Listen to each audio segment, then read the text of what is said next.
রংপুরের মানুষকে অনেকে বলে তারা নাকি বোকা, তারা নাকি মফিজ। আরে বেটা, এই রংপুরের মানুষ না থাকলে দেশটা সেকেন্ড টাইম স্বাধীন হতে পারতো না। রংপুরের শহীদ আবু সাইদ যখন তার বুকে তাজা রক্ত ঢেলে দিয়েছে, তার বুকের গুলি জাস্ট তার বুকে লাগে নাই, এই গুলি লেগেছে তাওহীদি জনতার কলিজায় গিয়ে আঘাত লেগেছে।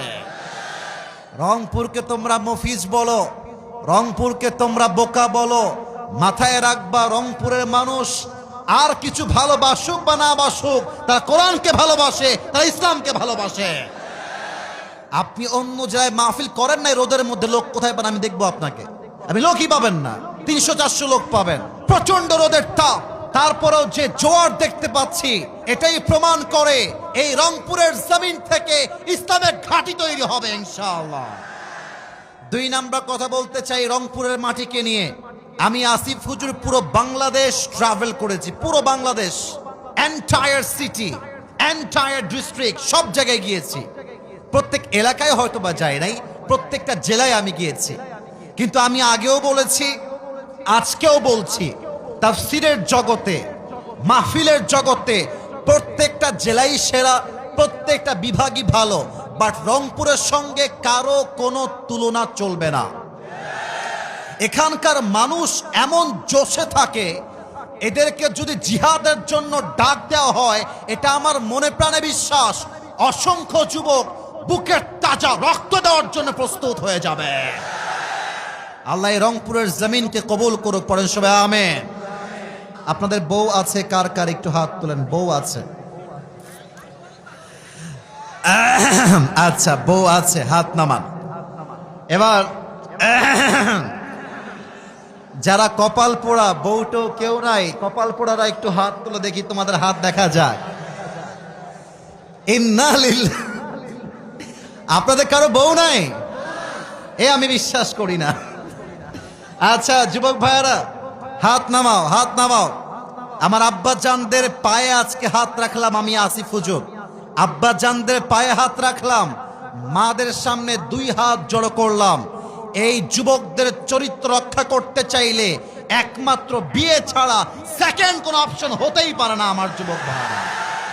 এদেরকে R15 দিয়ে খুশি করা যাবে না, iPhone 16 Pro Max দিয়ে খুশি করা যাবে না।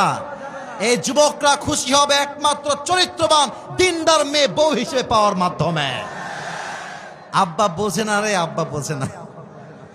আব্বারা বলে যে বাবা নিজের পায়ে দাঁড়া, দাঁড়িয়ে তারপর তুই বিয়ে কর। মাথায় রাখবেন, নিজের পায়ে যতটুকু দাঁড়িয়েছে দাঁড়াক, বাবা হিসেবে আপনার দায়িত্ব এটা বলা যে বাপ তুই বিয়ে কর, চরিত্র বাঁচা, দরকার হলে 1 বছর আমি তোকে দেখবো, তোর বউকে আমি বাপই দেখবো, ঠিক কিনা বলে? বাংলাদেশে আইন করা হয়েছে 18 বছরের নিচে নাকি কোনো মেয়ে বিয়ে করতে পারবে না।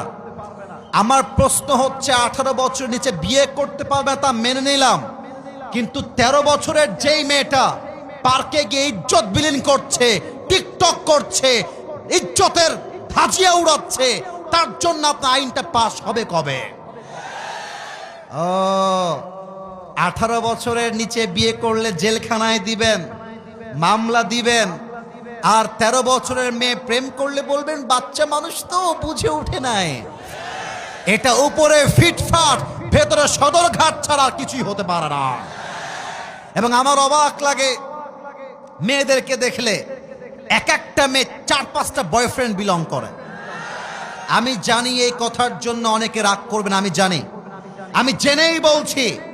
আমার কথা একটা, যেই মেয়েগুলো আজকে টাকা পাইলে, সরকারি চাকরি পাইলে বুইরা টাকলার সঙ্গে বিয়ের পিড়িতে বসে যায়, এই মেয়ে জীবনে যাই পাক আর না পাক সুখের সন্ধান কোথাও খুঁজে পাবে না।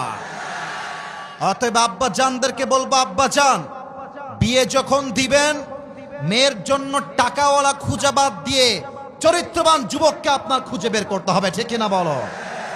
আল্লাহ মাদেরকে, বাবাদেরকে বোঝার তৌফিক দান করুক, পড়েন সবাই আমিন।